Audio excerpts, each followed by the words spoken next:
بسم اللہ الرحمن الرحیم۔ آج انشاءاللہ سورہ بقرہ کا رکوع نمبر 14 ہم انشاءاللہ پڑھیں گے۔ پہلے اس کا لفظی ترجمہ، مختصر گرامر ہوگی اور اس کے بعد اس کی تفسیر ہوگی انشاءاللہ۔ وقالت الیہود، اور کہا یہود نے، کہا قالت مؤنث کا صیغہ اس لیے ہے کہ یہود ایک قوم ہے نا، تو قوم عربی میں اس کے لیے مؤنث کا لفظ بھی استعمال ہوتا ہے۔ وقالت الیہود، کہا یہود نے، لیست النصارى، لیسا کا معنی ہوتا ہے نہیں، یہ کئی دفعہ آ چکا ہے، اور لیست یہ مؤنث کا لفظ ہے، ٹھیک ہے نا۔ تو نصارہ عیسائیوں کو کہتے ہیں، یہ بھی ایک قوم ہے، تو لیسا کے بجائے لیست کا لفظ آیا۔ لیست النصارى علی شیء، علی کا معنی پر، شیء کا معنی کوئی چیز۔ یہود نے کہا کہ نصارہ کسی بھی چیز پر نہیں ہے۔ یہ محاورے کے طور پہ کہا جاتا ہے جب کسی کی کوئی بھی حیثیت ہی نہ ہو، سرے سے ہی باطل ہو، تو اسے کہا جاتا ہے کہ تم کسی بھی چیز پہ نہیں ہو، یعنی تمہاری کوئی حیثیت ہے ہی نہیں، تمہاری کوئی بنیاد ہی نہیں ہے۔ وقالت النصارى، اور نصارہ نے کہا یعنی عیسائیوں نے کہا، لیست الیہود علی شیء، یہود کا سرے سے کوئی مذہب ہے ہی نہیں۔ وہم یتلون الکتاب، حالانکہ یہ لوگ کتاب کی تلاوت کرتے ہیں۔ کذالک، اسی طرح، قال الذین، کہا ان لوگوں نے، لا یعلمون، جو کچھ بھی نہیں جانتے، جو مشرکین مکہ ہیں جن کے پاس کوئی سرے سے آسمانی کتاب ہی نہیں ہے، وہ بھی یہی باتیں کرتے ہیں۔ انہوں نے بھی کیا کہا؟ مثل قولہم، ان کے قول کی مثل کہا۔ انہوں نے بھی یہ کہا کہ یہ دونوں ہی کیا ہیں، بالکل سرے سے باطل ہیں، یہ تینوں ایک دوسرے کو کیا کہہ رہے ہیں، سرے سے ان کی کوئی حیثیت ہے ہی نہیں۔ فاللہ، پس اللہ تعالیٰ، یحکم بینہم، حکم یحکم کا معنی فیصلہ کرنا بھی آتا ہے، کہتے ہیں نا حکم بنایا ہم نے آپ کو۔ ایک تو حکم آرڈر کو کہتے ہیں، اور حکم کہتے ہیں جو فیصلہ کرنے والا ہوتا ہے نا دو بندوں کے درمیان۔ تو یہاں یحکم سے مراد وہ آرڈر نہیں ہے حکم، بلکہ فیصلہ کرنا۔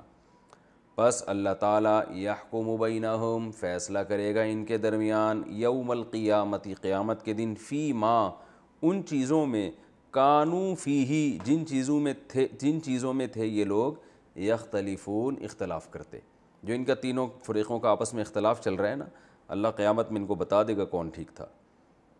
ومن اظلم، اور کون ہے، اظلم یہ افعلو، اس میں تفضیل، جیسے اضربو دوسرے کے مقابلے میں زیادہ مارنے والا، اظلم دوسرے کے مقابلے میں زیادہ ظالم۔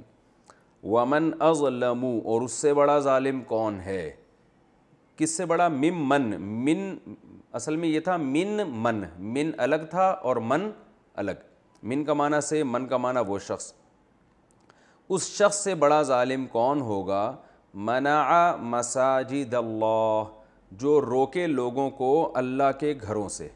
منع کا معنی منع کرنا، کہتے ہیں یہاں جانا منع ہے، لکھا ہوتا ہے نا، مسجد کی جمع مساجد۔ اس سے بڑا ظالم کون ہوگا جو لوگوں کو اللہ کے گھروں سے روکے۔ ان یذکر، یعنی اس بات سے روکے کہ یذکر، کہ یاد کیا جائے، فیہا، ان گھروں میں، اسمہ، اللہ کا نام، یعنی اس کو ڈیفائن کیا جا رہا ہے کس طور پر روکتا ہے۔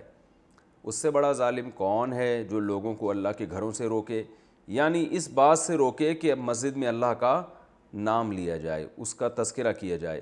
وسعی، اور وہ کوشش کرے، سعی کا لفظ کئی دفعہ آ چکا ہے، سعی کوشش کو کہتے ہیں، سعی یا تھا اصل میں ضربہ کی طرح، وسعی، اور وہ کوشش کرے، فی خرابیہا، اس کو برباد کرنے کی، مسجدوں کو ویران کرنے کی کوشش کرے، اس سے بڑا ظالم کون ہو سکتا ہے۔ خراب اردو میں بھی خراب استعمال ہوتا ہے، ایک ہوتا ہے تعمیر کا معنی آباد کرنا، خراب کا معنی اس کو برباد کر دینا۔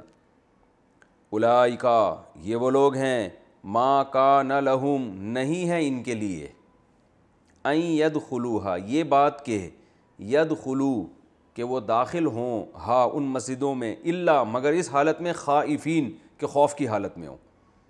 ایسے لوگوں کی اصل سزا دنیا میں یہ ہے کہ مسجدوں میں داخل ہوں خوف کی حالت میں۔ تفسیر میں انشاءاللہ میں اس کی ڈیٹیل بتاؤں گا۔ لہم فی الدنیا خزی، ان لوگوں کے لیے دنیا میں خزی، خزی کہتے ہیں ذلت کو، جیسے آتا ہے ولا تخزنا یوم القیامہ، قرآن میں دعا ہے نا، اللہ تو ہمیں قیامت کے دن رسوا نہ کرنا، خز ذلت کو کہا جاتا ہے۔ ان کے لیے دنیا میں ذلت ہے، وَلَهُمْ فِي الْآخِرَةِ اور آخرت میں ان کے لیے عذاب عظیم، بڑا عذاب ہے۔ وَلِلَّهِ الْمَشْرِقُ اور اللہ ہی کے لیے ہے مشرق، والمغرب اور مغرب بھی، مشرق بھی اللہ کا، مغرب بھی اللہ کا۔ فَأَيْنَمَا، اینا کا معنی جہاں بھی، ما یہ زائد لفظ ہے، اینما کا معنی ہوتا ہے جہاں چاہو۔ فَأَيْنَمَا تُوَلُّوا، وَلَّیا یُوَلِّیُّ، سبح یسبح کی طرح، تولو اصل میں تھا تولیون، تسبحون کی طرح، تو نون حذف ہو گیا تو تولیو پھر پڑھا جاتا ہے تولو، پیٹ پھیرنا۔ اینما تولو، تم جہاں بھی رخ کرو گے، تم جہاں بھی، تولو کا معنی رخ کرنا بھی ہوتا ہے، تم جدھر بھی رخ کرو گے، فَثَمَّ، فا کا معنی تو، ثم کا معنی وہاں، یہ ثم نہیں ہے، ثم الگ چیز ہے، ثم کا معنی ہوتا ہے پھر، ثم کا معنی ہوتا ہے وہاں، تم جہاں بھی رخ کرو گے، فَثَمَّ تو وہاں ہے وجہ اللہ، اللہ کا چہرہ، جہاں بھی رخ کرو گے اللہ کی ذات وہاں موجود ہے۔ ان اللہ، بے شک اللہ تعالیٰ، واسع، وسعت والا ہے، علیم اور جاننے والا ہے۔ وقالو اور یہ لوگ کہتے ہیں، اتخذ اللہ ولدا، ٹھہرا لیا اللہ نے ایک بیٹا، ولد اولاد کو کہتے ہیں نا، اللہ نے اولاد ٹھہرا لی ہے۔ سبحانہ، سبحان کا معنی ہوتا ہے عیب سے پاک ہونا، وہ عیب سے پاک ہے، بلکہ لہو ما فی السماواتی، اسی کے لیے ہے جو کچھ آسمانوں میں، والارض اور جو کچھ زمین میں ہے، کلن تمام کے تمام، لہو اسی اللہ کے لیے، قانتون فرما برداری کرنے والے، آسمان اور زمین میں جو کچھ ہے سب اللہ کا فرما بردار ہے۔ بدیع السماوات والارض، آسمانوں اور زمینوں کو ابتدا میں پیدا کرنے والا۔ بدیع اصل میں کہتے ہیں جو بالکل نئے سرے سے کسی چیز کو بنائے، جس کی پہلے کوئی حقیقت ہی نہ ہو، اسی سے بدعت لکھنا ہے نا، بدعت کیا مطلب، دین میں بالکل ایک نئی چیز جس کا کوئی ثبوت ہمیں ملتا ہی نہ ہو، تو بدعت بھی نئی چیز کو کہتے ہیں، اور بدیع بالکل نئے سرے سے کسی چیز کو لانے والا، تو آسمانوں اور زمینوں کو بالکل ابتدا سے پیدا کرنے والا ہے۔ وَإِذَا اور جب، قضا امراً، قضا فیصلہ کرتا ہے، اصل میں تھا قضایا، جب فیصلہ کرتا ہے کسی کام کا، فَإِنَّمَا تو محض، یقول لہو اس چیز کے بارے میں، اس چیز کے لیے کہہ دیتا ہے، کن، کن کیا تھا، یہ آرڈر کا صیغہ امر کا، اصل میں تھا کوانا یکونو، جس کو پڑھا جاتا ہے کانا یکونو، اس کا معنی ہوتا ہے ہونا، جیسے انگلش میں بی ہے نا، بی ایک لفظ استعمال ہوتا ہے، بی، اس کے بہت سارے استعمال ہیں، تو اسی طرح عربی میں تقریباً اسی سے ملتا جلتا کانا ہے، کہتے ہیں نا ہی ول بی اے ڈاکٹر، وہ ایک ڈاکٹر بن جائے گا، تو عربی میں کیا ہوگا، یکونو دکتورن، وہ ہو جائے گا کیا، ڈاکٹر ہو جائے گا۔ تو اب کوانا یکونو، اس کا معنی ہونا، یکونو کو پڑھا جاتا ہے یکونو، اور میں نے بتایا تھا امر بنانے کا طریقہ کیا ہے، شروع کے جو یا ہے نا یا تا ہے اس کو حذف کر دیتے ہیں، تو یہ بن جائے گا کون، یکونو کو جب شروع میں یا حذف کریں گے اور آخر میں نون کو ساکن کریں گے، امر میں آخر کو ساکن بھی کیا جاتا ہے نا، تو یہ بن گیا کون، تو کون کو پڑھا جاتا ہے کن، کیونکہ اتنا لمبا کون کھینچے گا اس کو، کون تو پڑھا کیا جاتا ہے کن، کیا مطلب ہو جا۔ تو اللہ تعالیٰ فرماتے ہیں جب وہ کسی چیز کے بارے میں کہتا ہے کن ہو جا، فا تو کیا ہوتا ہے یکون، وہ ہو جاتی ہے، یکونو وہ کیا ہو جاتی ہے، وہ ہو جاتی ہے بس۔ وقال الذین اور کہا ان لوگوں نے، لا یعلمون جو کچھ بھی نہیں جانتے، کیا کہا انہوں نے، لولا، لولا کا مطلب ہوتا ہے کیوں نہیں، جیسے عربی میں یہ لفظ استعمال ہوتا ہے لولا تنزلوا، آپ ہمارے یہاں کیوں نہیں نازل ہوتے، یعنی تشریف کیوں نہیں لاتے آپ ہمارے یہاں، فتصیب خیرا، آپ کو کوئی خیر پہنچے یا آپ خیر کو پہنچ جائیں، کچھ فائدہ ہو جائے آپ کو، تو یہی ہے لولا۔ جیسے حضرت عمر نے ایک موقع پر فرمایا لولا علی، علی نہ ہوتے، لولا کا معنی یہ بھی ہوتا ہے کہ اگر یہ نہ ہوتا تو یہ نہ ہوتا، اور لولا کا ایک معنی یہ بھی ہوتا ہے کہ ایسا کیوں نہیں ہو رہا، تو لولا یکلمنا اللہ، اللہ ہم سے کلام کیوں نہیں کرتا، کلم یکلم تکلیما کا معنی کلام کرنا، کہ اللہ ہم سے براہ راست کلام کیوں نہیں کرتا، او تأتینا، یہ ایسا کیوں نہیں ہوتا، تأتی، عطایا یأتیو کا معنی آنا، تأتی مؤنث کا صیغہ ہے نا، کہ یا ہمارے پاس کوئی نشانی کیوں نہیں آتی. کذالک قال الذین من قبلہم، اسی طرح کہا ہے ان لوگوں نے بھی جو ان سے پہلے گزرے ہیں. کیا کہا ہے؟ مثل قولہم، انہی جیسی باتیں ہیں. یہ سب پرانے قصے ہیں جو اس سب کے ایک ہی جیسے پیغمبروں پہ اعتراضات ہوتے ہیں. تشابہت قلوبہم، سب کے دل ایک جیسے متشابہ ہیں. تشابہت، تضارب یتضارب تضاربا، تشابہ یتشابہ تشابہن، متشابہ ہونا، ایک دوسرے سے ملنا جلنا. تو ایک دوسرے جیسے ان کے قلب مل چکے ہیں. قد بینا الآیات، ہم نے کھول کھول کے نشانیاں بیان کر دی ہیں. لقوم، ایسی قوم کے لیے، یوقنون، جو یقین کرنا چاہتی ہو، جو یقین لانا چاہتی ہے، جو یقین لانا چاہیں گے ان کے لیے بہت سی نشانیاں بیان کر چکے ہیں ہم. انا اصل میں تھا انا کا معنی بے شک، نا کا معنی ہم، تو یہ اس کو شارٹ کر کیا جاتا ہے انا. بے شک ہم نے، ارسلنا کا، ارسل یرسلو ارسالن، اکرم یکرم اکرامن کی طرح بھیجنا.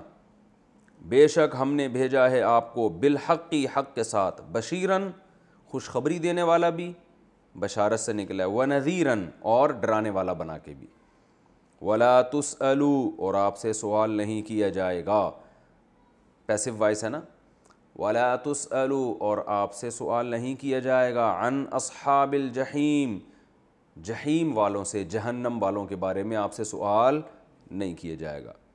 ولن ترضی، رضی یا یرضی، راضی ہونا، اور ہرگز راضی نہیں ہوں گے آپ سے.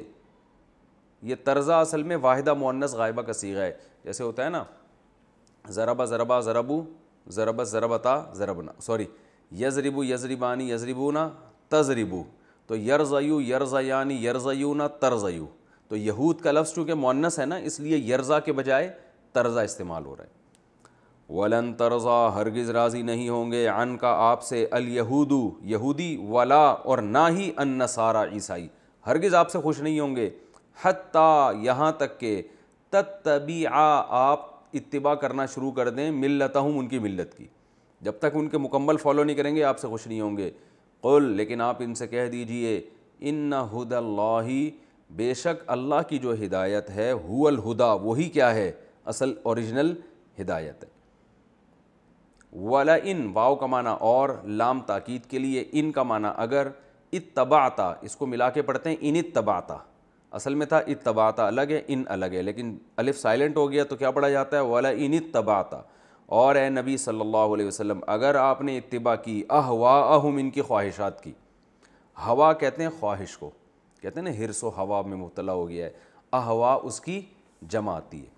اگر آپ نے ان کی خواہشات کی پیروی کی، بعد الذی، بعد اس کے کہ، جاءکا، آپ کے پاس آ چکا ہے، من العلم، یعنی علم، آپ کے پاس علم بھی آ گیا، اس کے باوجود آپ نے ان کی خواہشات کی پیروی کی، ما لکا، نہیں ہوگا، لکا، آپ کے لیے، من اللہ، اللہ سے، من ولی، کوئی بھی دوست، ولا نصیر، اور نہ کوئی مددگار ہوگا. یعنی کوئی بھی ایسا جو آپ کو اللہ کے عذاب سے بچا لے، کوئی بھی آپ کے پاس ایسا نہیں ہوگا اگر آپ نے علم آنے کے بعد بھی ان کو فالو کیا. الذین، وہ لوگ، آتیناہم الکتاب، جن کو ہم نے کتاب دی ہے، یتلونہ، وہ تلاوت کرتے ہیں اس کتاب کی، حق تلاوتہ، جیسے کہ تلاوت کا حق ہے. اولئک یؤمنون بہ، یہ لوگ ہیں جو ایمان لاتے ہیں، بہ، اس کتاب پر بھی، قرآن پر بھی یہی لوگ ایمان لاتے ہیں.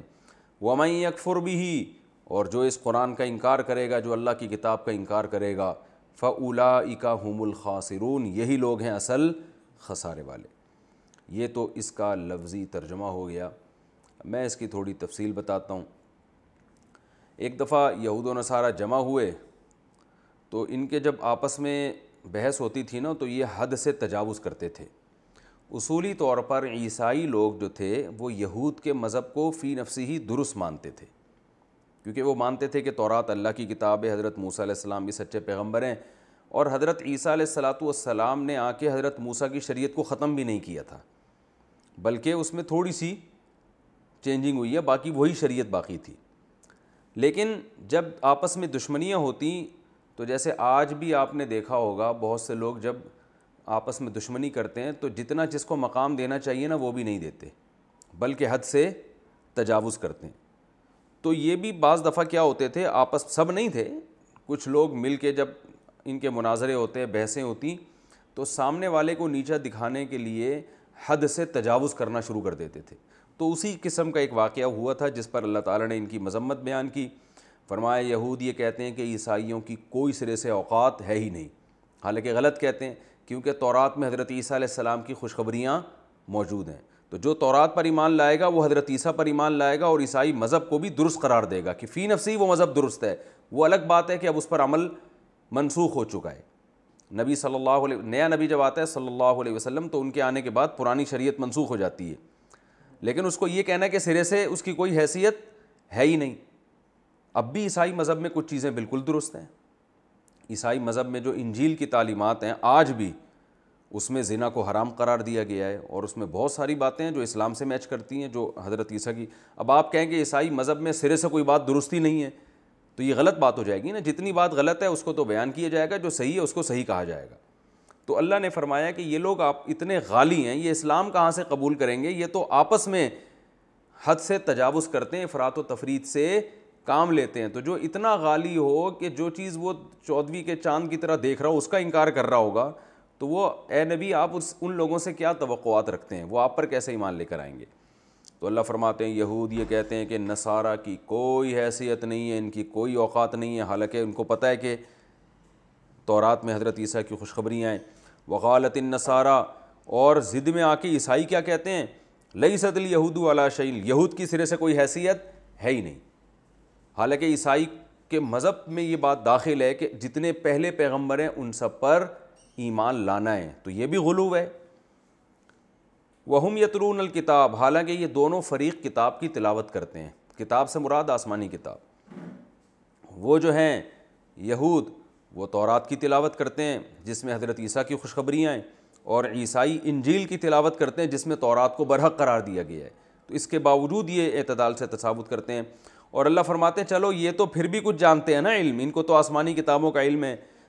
یہ جو لوگ ہیں مشرکین مکہ جن کے پاس سرے سے کوئی آسمانی کتاب کا علم ہے ہی نہیں، وہ بھی یہاں بڑے بن جاتے ہیں اور کہتے ہیں تم دونوں بالکل سرے سے غلط ہو، حالانکہ ان کو تو پتہ ہے کہ یہ دونوں آسمانی مذاہب کے ماننے والے ہیں، پیغمبروں کے ماننے والے ہیں، اور پیغمبروں کے واقعات تو ان سے یہ سنا کرتے تھے، یہ تو ہمیشہ ان کو اپنے آپ سے زیادہ پڑھا لکھا مانتے تھے، لیکن ضد میں آ کے یہ بھی کیا کرتے ہیں، بت پرست لوگ بھی سرے سے ان کا انکار کر دیتے ہیں، حالانکہ ان کے پاس تو مشرکین کے پاس تو ککھ بھی نہیں ہے، صحیح نا، کوئی کتاب ہی نہیں ہے سرے سے۔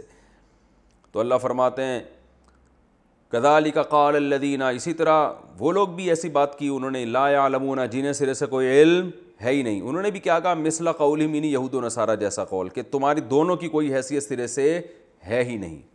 تو اللہ فرماتے ہیں ان کو بولنے دیں، اس طرح کی یہ باتیں کرتے ہیں، لیکن فاللہ یحکم بینہم، ایک دن آئے گا کہ اللہ ان کے درمیان فیصلہ کرے گا قیامت کے دن ان باتوں میں جن میں یہ اختلاف کر، اللہ دودھ کا دودھ اور پانی کا پانی کر دے گا۔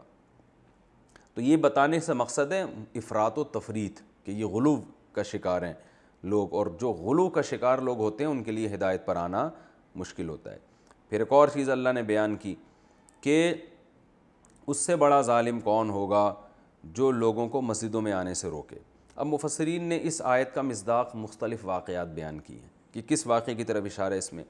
بعض حضرات کی رائے یہ ہے کہ سورہ بنی اسرائیل کے شروع میں اللہ تعالیٰ نے جو یعنی کچھ اس کی تفصیل وہاں پر انشاءاللہ آئے گی کہ یہود نے جو ہے نا شام پہ قبضہ کیا تھا، اور بیت المقدس پہ عیسائیوں سے بیت المقدس جب چھینا تھا تو وہاں بہت زیادہ قتل و غارت کی تھی۔ تیتس نام تھا اس بادشاہ کا، اور اس کا بنی اسرائیل کے جب پہلا رکوع ہوگا اس میں انشاءاللہ اس کی میں تفسیر بیان کروں گا۔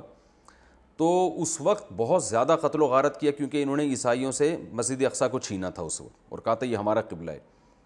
تو اتنا زیادہ قتل و غارت اور اتنا خوف و ہراس ہوا کہ مسجد اقصیٰ میں نماز بند ہو گئی۔ تو بعض علماء کی رائے یہ کہ اس کے بارے میں ہے کہ بھلا اس سے بڑا ظالم کون ہو سکتا ہے جو لوگوں کو مسجدوں میں آنے سے روکے، اور خاص طور پہ مسجد اقصیٰ کو بند کروانے کا ذریعہ بنے، اور آج بھی دیکھو وہ یہی کچھ کر رہے ہیں۔ بعض حضرات نے کہا اس سے مراد صلح حدیبیہ ہے کہ نبی صلی اللہ علیہ وسلم جب عمرہ کرنے جا رہے تھے مسجد حرام میں تو ان لوگوں نے آپ صلی اللہ علیہ وسلم کو مسجد حرام آنے سے روک دیا، حالانکہ آپ صلی اللہ علیہ وسلم جنگ کے ارادے سے نہیں گئے تھے۔ لیکن یہ عموم ہے ان آیتوں میں۔ اور بعض حضرات نے کہا کہ جب نبی صلی اللہ علیہ وسلم کو قبلہ کے تبدیل کرنے کا حکم دیا گیا ہے نا کہ بیت المقدس کے بجائے اب کون سا قبلہ ہے؟ خانہ کعبہ ہوگا. تو اس وقت یہود و نصارہ نے بہت زیادہ پروپیگنڈا کر کے لوگوں کو نماز سے روکا کہ اصل قبلہ تو وہ ہے، یہ والا تھوڑی ہے. تبھی اس میں آگے کی طرف اشارہ بھی ہے کہ اللہ کے لیے مشرق مغرب ہے. اللہ جہاں چاہے جس طرف تمہیں حکم دے دے کہ تم نماز پڑھو، سب جگہ اللہ موجود ہے. یعنی اپنے علم اور قدرت کے لحاظ سے اللہ ہر جگہ موجود ہے. کسی خاص سمت میں کوئی بیت المقدس میں یہ تھوڑی کہ وہاں اللہ تھا تو وہاں نماز ہوگی، اب ادھر منہ کرو گے تو یہاں پر اللہ نہیں ہے. تو اس لحاظ سے تو اللہ ہر جگہ موجود ہے. تو آپ جہاں بھی اللہ حکم دے بس وہاں رخ کر کے نماز پڑھو. تو یہ اگلی آیت میں اس طرف اشارہ بھی ہے. تو اس بیس پر وہ لوگوں کو نماز سے روکتے تھے کہ مسجد حرام کی طرف رخ کر کے نماز نہیں ہوتی. تو ان تمام یہ آیت کے مفہوم میں سب چیزیں داخل ہیں. اور جب اللہ نے الفاظ کو عام رکھا ہے تو اس سے مراد قیامت تک جو بھی لوگوں کو نماز سے اور مسجد میں اللہ کو یاد کرنے سے روکے گا، اللہ کی نظر میں اس سے بڑا ظالم کوئی بھی نہیں ہے. تو اللہ نے فرمایا اس سے بڑا ظالم کون ہے جو لوگوں کو مسجدوں میں آنے سے روکے، یعنی اس بات سے روکے کہ مسجدوں میں اللہ کا نام لیا جائے. اس لیے کہ بعض دفعہ مسجد کو ایک تفریحی پوائنٹ بنا دیا جاتا ہے تو اس میں آنے سے کوئی گورنمنٹ نہیں روکتی. بعض ایسے علاقوں میں بھی مسجدیں ایک تفریحی پوائنٹ بنی ہوئی ہیں. تو اللہ فرماتے ہیں مسجدوں روکنے کا مطلب یہ نہیں کہ آنے سے روکے، بلکہ مقصد وہاں نماز سے روک لے. تو وہاں جو مسجد کا بنیادی مقصد ہوتا ہے عبادت، تو جو بھی مسجدوں میں آنے سے روکے گا یعنی اس بات سے روکے گا کہ اس میں اللہ کا نام لیا جائے اور مسجدوں کو برباد کرنے کی کوشش کرے گا. کیا مطلب؟ مسجدیں آباد نہ ہوں اللہ کی یاد سے. تو اولئک ما کان لہم، ان کی دنیا میں سزا یہ ہے کہ یہ اس میں خوف کی حالت میں داخل ہوں گے، امن کی حالت میں داخل نہیں ہوں گے. تو یہ اللہ نے اس وقت کے جو مشرکین ہیں اور غیر مسلم ہیں ان کو یہ سزا سنائی، اور پھر اللہ نے بتایا کہ یہ اسی کے مستحق ہیں. اور پھر دنیا میں اس پر عمل بھی ہوا کہ جب مکہ فتح ہوا ہے تو یہ سب چھپتے پھر رہے تھے. مسجد حرام مسلمانوں کے قبضے میں آ گئی تو یہ خوف کی حالت میں یہاں آتے تھے کہ کوئی ہمیں قتل نہ کر دے. جس کو نبی صلی اللہ علیہ وسلم نے امان دی وہ بس آ سکتا ہے، باقی نہیں آ سکتے. تو جو ان کی خوف کی کیفیت ہوئی، یعنی جس مسجد حرام سے روک رہے تھے اسی مسجد حرام سے اللہ نے ان کو ہمیشہ کے لیے محروم کر دیا. تو اللہ فرماتے ہیں ایسے لوگوں کو تو سے یہ نعمت چھین لینی چاہیے. اور اس کا مصداق آج کل وہ لوگ ہیں جو مسجدوں میں فرقہ واریت پھیلاتے ہیں اور مسجدوں میں کوئی ایسی تقریریں کرتے ہیں کہ لوگ مسجدوں میں آنا چھوڑ دیں، نفرتیں پھیلانا شروع کر دیں. تو اللہ فرماتے ہیں ان کی بھی اصل سزا یہ ہے کہ ان سے مسجدیں چھین لی جائیں اور ایسے لوگوں کے حوالے کی جائیں جو مسجدوں کو آباد کرنے کا ذریعہ بنے. اللہ فرماتے ہیں لہم فی دنیا خزی، ایسے لوگوں کے لیے دنیا میں بھی رسوائی ہے اور آخرت میں بڑا عذاب ہے. رہا یہ مسئلہ کہ یہود یہ کہتے تھے قبلہ تبدیل کیوں ہو گیا، وہاں نماز منہ کر کے ہوتی ہے یہاں نہیں ہوتی، لہذا اس طرف رخ کر کے نماز پڑھنے کا کوئی فائدہ ہی نہیں ہے. تو اللہ فرماتے تمہاری بنائی ہوئی باتیں، وَلِلَّهِ الْمَشْرِقُ وَالْمَغْرِبُ، مشرق بھی اللہ کا ہے اور مغرب بھی. بیت المقدس کی طرف رخ کر کے نماز اس لیے ہو رہی تھی کہ اللہ نے اس کو قبلہ بنایا تھا. اللہ نہ بناتا تو وہاں رخ کر کے بھی نہیں ہوتی. اب جب اللہ نے کعبہ کو قبلہ بنا دیا ہے تو اب وہاں رخ کر کے ہوگی. تو اللہ کسی خاص جہت کے ساتھ مخصوص نہیں ہے کہ بس ادھر اللہ ہے وہاں نہیں ہے، ایسا نہیں ہے.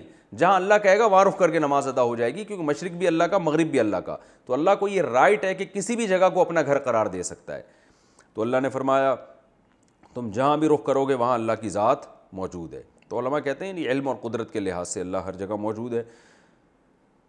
ان اللہ واسع علیم، بے شک اللہ تعالیٰ خوب وسعت والا اور جاننے والا ہے. اسے پتہ ہے کہ کون اس کی رضا کے جذبے سے نماز پڑھ رہا ہے اور کون اپنی باپ دادا کی روایات کو بس قائم رکھنے کے چکر میں ہے. تو جو اللہ کو راضی کرنے کے لیے نماز پڑھے گا 100 بار بھی اللہ قبلہ تبدیل کرے وہ 100 بار قبلہ تبدیل کر دے گا. فقہاء نے یہاں ایک بڑا دلچسپ مسئلہ بیان کیا ہے کہ اگر ایک آدمی جنگل میں ہے اور اسے کچھ بھی پتہ نہیں چل رہا کہ قبلہ کدھر ہے، تو جب نماز کا وقت آئے گا وہ تحری کرے گا. تحری کا مطلب غور کرے گا یار کہاں ہو سکتا ہے. اب سورج بھی نظر نہیں آ رہا، اس کو بادل آئے ہوئے ہیں آسمان پہ.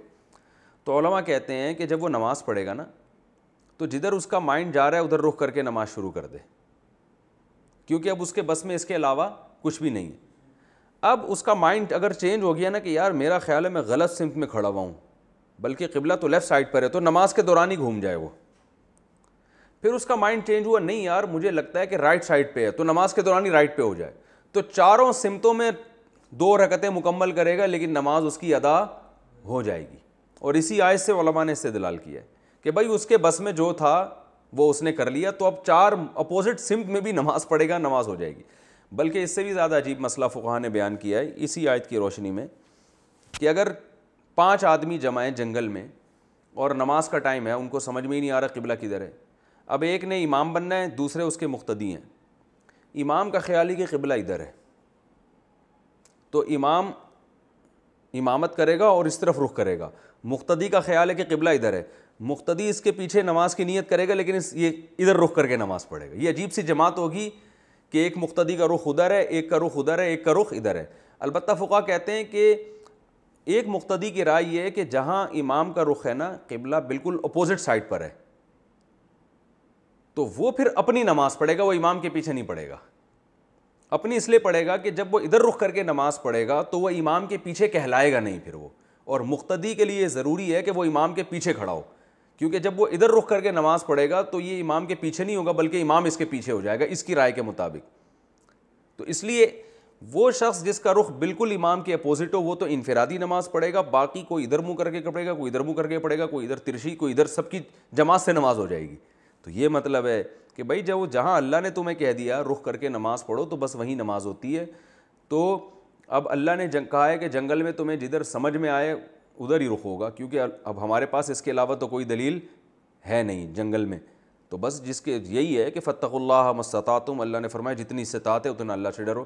تو اب اللہ سے ڈرنے کا طریقہ یہ ہے کہ قبلہ جہاں ہو ادھر رخ کرے. ہمیں نہیں پتہ کہاں قبلہ ہے, تو بھائی جتنا جو کھوپڑی میں آ رہا ہے اسی طرف پڑھ لو, اور کیا ہو سکتا ہے, اس کے علاوہ تو اور کچھ ہو نہیں سکتا. جس کی کھوپڑی میں جو آ رہا ہے وہ اس طرف رخ کر کے نماز پڑھے گا اور سب کی نماز قبول ہو جائے گی. لیکن یہ اس امت کی خصوصیت ہے, خوبی ہے کہ اس نے اللہ کے حکم کی روح کو دیکھا ہے, لہذا اس نے کہا مختلف سمتوں میں بھی نماز ہو جائے گی. لیکن جو یہود و نصارہ تھے وہ ایک بات کو پکڑ کے بیٹھ گئے تھے کہ بیت المقدس کی طرف ہی رخ کر کے نماز ہوتی ہے, باقی کہیں ہوتی نہیں ہے. تو اللہ انہی کا جواب دیتا ہے بار بھائی کہ بھائی وہ بیت المقدس کی طرف اس لیے رخ کر کے نماز ہو رہی تھی کہ اللہ نے حکم دیا تھا, تو جب اللہ اگر چینج کر دے گا تو اللہ کوئی رائٹ ہے نا, تو اب جہاں چینج کیا وہاں رخ کر کے نماز ہوگی. تو اس پہ تو بحث کرو کہ اللہ نے حکم دیا ہے کہ نہیں دیا, اس پہ بحث نہیں کرو کہ بیت المقدس قیامت تک کے لیے بن گیا, یہ قابل بحث نہیں ہے. فرمایا وقالوا اتخذ اللہ ولدا, اور یہ لوگ نصارہ کی اپنی حالت کیا ہے, یہ کہتے ہیں کہ اللہ نے اولاد ٹھہرا لیا کسی کو. سبحانہ بل لہ ما فی السماوات والارض, وہ تو پاک ہے ہر عیب سے, اسی کے لیے آسمان اور زمین میں جو کچھ ہے. کل لہ قانتون, سب اسی کے فرما بردار ہیں. اور ایسی ذات ہے جس نے آسمانوں اور زمینوں کو پہلی مرتبہ پیدا کیا, تو جو ایسا ہے اس کے ساتھ کوئی شریک نہیں ہو سکتا, اس جیسا کوئی نہیں ہو سکتا. جبکہ اولاد باپ کی جنسی ہوتی ہے, بھائی باپ پہ جاتی ہے نا اولاد, ماں پہ جاتی ہے, باپ پہ جاتی ہے, تو اس کا مطلب اولاد تو باپ جیسی ہوتی ہے, اس میں بہت سی خصوصیات. جبکہ اللہ فرماتے ہیں میری جو صفات ہیں ان سے تمہیں پتہ چل جانا چاہیے کہ میرے جیسا کوئی دوسرا ہو نہیں سکتا. جب ہو نہیں سکتا تو میرے اولاد بھی نہیں ہو سکتی. تو اللہ فرماتے ہیں بل لہ ما فی السماوات والارض کل لہ قانتون بدیع السماوات والارض واذا قضى امرا, اور میری خاصیت ہے کہ جب میں کسی کام کا فیصلہ کر لوں تو میں صرف یہ کہتا ہوں ہو جا تو وہ ہو جاتی ہے. جبکہ تو یہ جو ذات ہے نا, یہ سب اس چیز کی علامتیں ہیں کہ اللہ جیسا کوئی بھی نہیں ہے, تو لہذا اس کی اولاد بھی نہیں ہو سکتی. وقال الذین لا یعلمون, اور پھر یہ جو مشرکین مکہ تھے نا, ان کو اللہ تعالیٰ لا یعلمون سے خطاب کرتا ہے, ان کو ککھ بھی نہیں پتا. یہود و نصارہ کو تو پھر بھی اللہ تھوڑا پروٹوکول دیتے ہیں, اہل کتاب سے تعبیر کرتے ہیں کہ ہم نے ان کو علم میں فضیلت دی. لیکن جو بت پرست تھے مشرکین مکہ, ان کو اللہ تعالیٰ لا یعلمون, انہیں کچھ بھی نہیں پتا, کیونکہ حضرت اسماعیل علیہ السلام میں اور ان میں 2000 سال کا فرق آ گیا تھا نا. 2000 سال میں پیغمبر کی 2-4 چیزیں رہ گئی تھیں, باقی سب ختم ہو گیا ان کے پاس. تو اللہ فرماتے ہیں کہ ان کو دیکھو کہ جو ککھ بھی نہیں جانتے وہ نبی پر کیا اعتراض کرتے ہیں, لولا یکلمون اللہ, کہ اللہ ہم سے براہ راست ہم کلام کیوں نہیں ہوتا, نبی صلی اللہ علیہ وسلم پہ قرآن کیوں نازل کر رہا ہے, ہم سے براہ راست ہم کلام کیوں نہیں ہوتا. او تاتینا آیا, کوئی بڑی نشانی کیوں نہیں آ جاتی. اللہ فرماتے ہیں کذالک, اسی طرح کہا ہے ان لوگوں نے جو ان سے پہلے گزر چکے ہیں, یعنی جتنے پیغمبر دنیا میں آئے سب پر اعتراضات کی نوعیت ایک ہی جیسی تھی. ہر پیغمبر سے اسی قسم کے سوالات کیے گئے. تشابہت قلوبہم, ان سارے جو انکار کرنے والے ان کے دل ایک جیسے ہیں, سب کے اعتراضات ایک جیسے.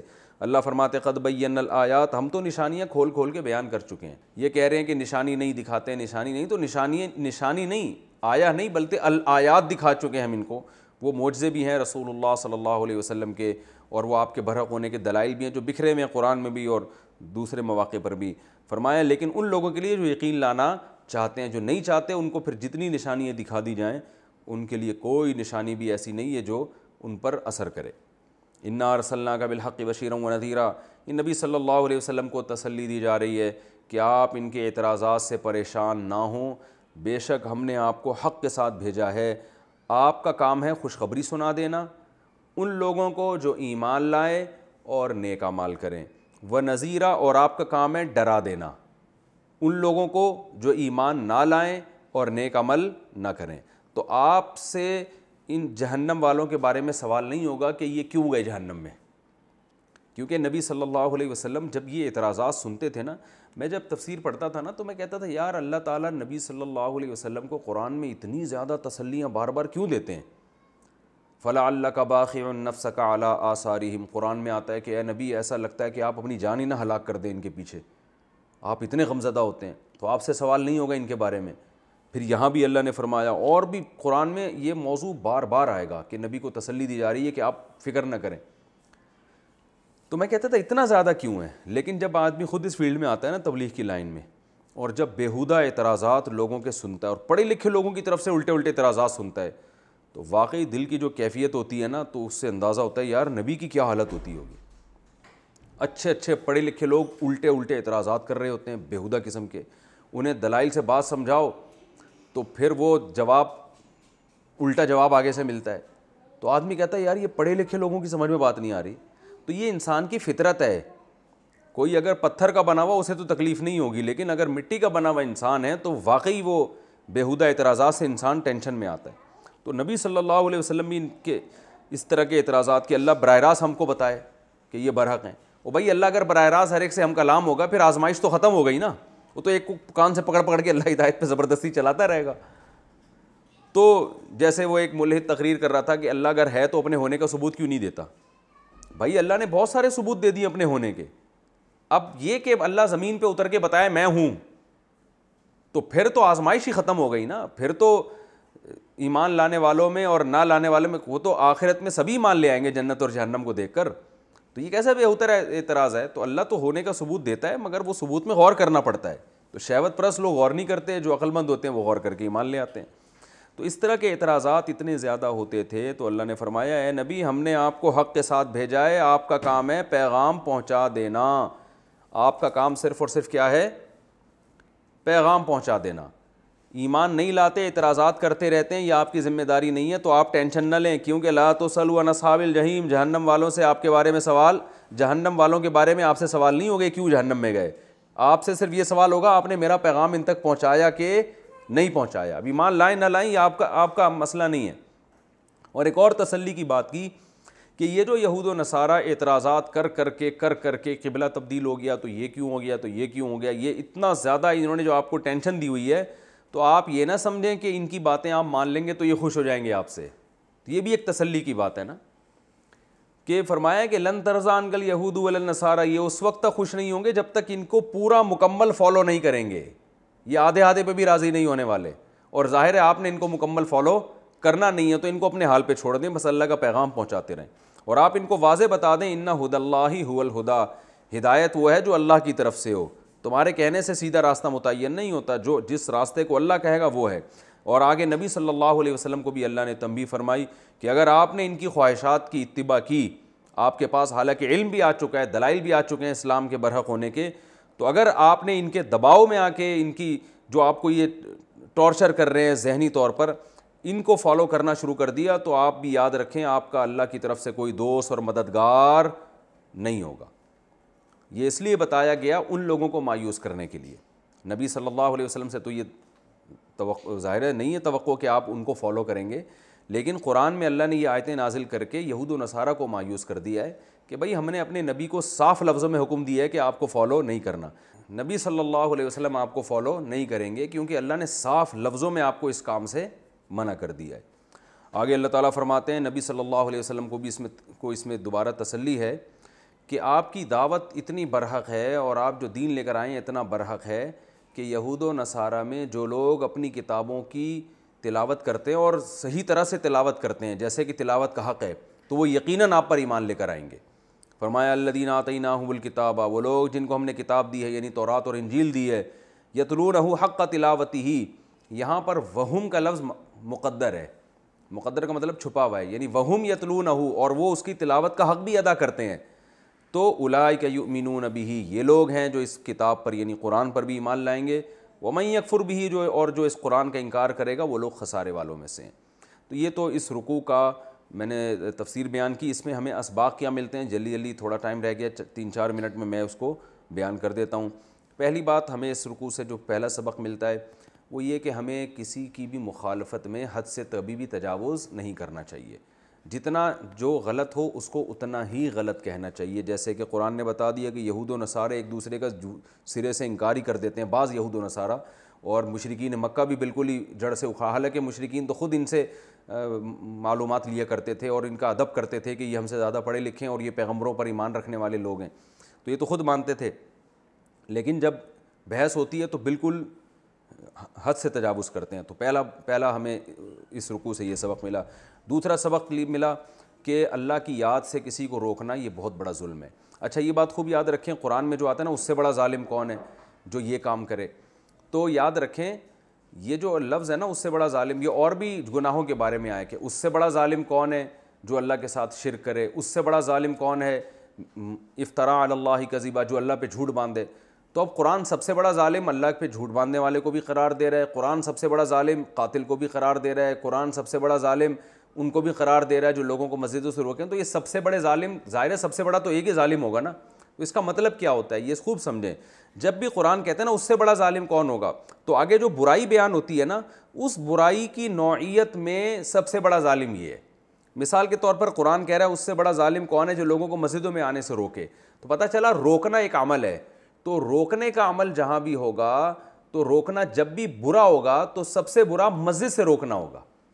لوگ روک سکتے ہیں آپ کو آپ کے والدین کے گھر جانے سے، لوگ روک سکتے ہیں آپ کو کاروبار سے روک سکتے ہیں، لوگ آپ کو علاج معالجے سے روک سکتے ہیں، تو یہ سب ظالم ہے. لیکن سب سے بڑا ظالم وہ ہے جو آپ کو اللہ کی یاد سے روکے. تو یہ مطلب ہے. اسی طرح قرآن میں آتا ہے اس سے بڑا ظالم کون ہے جو اللہ پہ جھوٹ باندھے. کیا مطلب؟ جھوٹ باندھنا کسی پر یہ ایک ظلم ہے. تو ان میں سب سے بڑا ظالم وہ ہوگا اس نوعیت میں جو اللہ پہ باقاعدہ جھوٹ باندھنا شروع کر دے. اور واقعی کسی اور پہ جھوٹ باندھنا اتنا بڑا ظلم نہیں جتنا اللہ پہ جھوٹ باندھنا. تو مطلب کیا ہوتا ہے؟ سب سے بڑا ظالم جو جرم آگے بیان ہو رہا ہے اس قسم کے جرائم میں سب سے بڑا جرم یہ ہے. یہ مطلب ہوتا ہے اس قسم کی آیتوں کا. تیسرا سبق ہمیں یہ ملتا ہے کہ ہمیں شریعت کو اللہ کے حکم کو فالو کرنا ہے. آم کھانے سے مطلب ہونا چاہیے، پیڑ گننے سے نہیں. تو اللہ نے کہہ دیا بیت المقدس کی طرف رخ کرو تو وہاں کریں گے، اللہ نے کہہ دیا کعبہ کی طرف رخ کرو تو وہاں کریں گے. اگر اللہ کہیں اور قبلہ بنا دیتے تو ہم وہاں کر لیتے. تو یہ جو آج کل لوگ جو ہے نا شریعت کے حکم کو فالو نہیں کر رہے ہوتے بلکہ اپنے مزاج کو داخل کیا ہوا ہوتا ہے دین میں. ایک صاحب نے تیمم سے نماز پڑھی، ایک ہفتہ مجبوری تھی، شریعت نے اجازت دی تھی، تو انہوں نے کہا یار اس سے تو مزہ ہی نہیں آ رہا نماز پڑھنے. تو ہمارے حضرت نے فرمایا آپ کے بارے میں ڈر ہے کہ آپ کہیں کافر نہ ہو گئے ہوں. بھائی جب اللہ نے اجازت دی ہے پانی نہ ہونے کی صورت میں تیمم سے نماز پڑھو تو چاہے 6 مہینے پڑھنی پڑے 6 مہینے پڑھو، اس میں کیا جا رہا ہے. تو جو اللہ کا حکم ہے اس کو فالو کرنا ہے ہم نے. اور یہ بھی ہمیں یہ پتہ چلتا ہے کہ جو نبی کو تسلی دی ہے کہ ارسلناک بالحق بشیرا و نذیرا، کہ جو بھی مبلغ ہوگا اس کو لوگوں کی طرف سے الٹی سیدھی صلواتیں سننے کو ملیں گی، الٹے سیدھے اعتراضات ہوں گے. تو ہم نے مایوس نہیں ہونا کیونکہ ہمارا اجر اللہ نے ہمیں دینا ہے، پبلک نے نہیں دینا. تو جب اللہ نے دینا تو قیامت میں اللہ اجر دے دے گا. یہ ایمان لائیں نہ لائیں، آپ کی بات مانیں نہ مانیں، آپ نے اپنا فرض ادا کرنا ہے. یہ بھی ہمیں اس آیت سے پتہ چلتا ہے. اور یہ بھی پتہ چلتا ہے کہ الذین آتیناہم الکتاب یتلونہ حق تلاوتہ، اللہ فرماتے ہیں جن کو ہم نے تورات اور انجیل دی جو صحیح طرح سے تلاوت کرتے ہیں، حق ادا کرتے ہیں، وہ تو ایمان لائیں گے، باقی نہیں لائیں گے. پتہ چلا کہ بھئی اللہ کی کتابیں تلاوت کرنے کے بھی 2 طریقے ہیں، ایک تلاوت کا حق ادا کرنا اور ایک ایسی سرسری گزار دینا سر پہ سے. تو ہم اپنے بارے میں غور کریں کہ ہم تلاوت کا حق ادا کرتے ہیں کہ نہیں کرتے ہیں. ہمارے پاس تو قرآن ہے تو ہمیں بھی تلاوت کا حق ادا کرنا چاہیے. اور حق ادا کرنا کسے کہتے ہیں؟ خشوع و خضوع کے ساتھ، تجوید کے ساتھ، پھر اس کی تفسیر آپ کے ذہن میں ہو، پھر اس کا مفہوم آپ کے ذہن میں ہو، اور پھر اس پر عمل کرنے کا جذبہ ہو. یہ تمام چیزیں جب تلاوت قرآن سے ملیں گی تو آپ کے لیے حق کے راستے کھلتے چلے جائیں گے. اللہ تعالی ہم سب کو سمجھنے کی، عمل کرنے کی توفیق عطا فرمائے.